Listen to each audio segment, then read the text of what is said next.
How to fix Grubhub app not working. Let's get started. Solution 1. You have to update the app. For that, open your App Store. Now search for the app Grubhub. After app appears, you will find the option of open or update. If you find the option of update over here, just click on it and update your app to its latest version. With that, your problem might be fixed.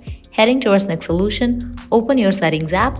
You have to clear the cache for the app. So scroll down, open the option general. Head towards the option of iPhone storage. Now from here, find the app Grubhub. Once you find it, open it. Now click on Upload app. Click on Upload app. Click on Reinstall app. After completion of reinstallation process, you can check whether your problem has been solved or not. Heading towards very last solution, you have to completely remove this app from your device and reinstall it.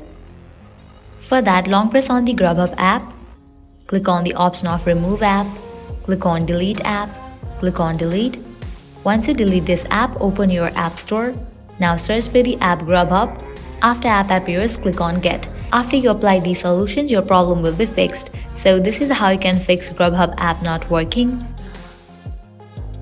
If this video was helpful, don't forget to like, share and subscribe. Thank you.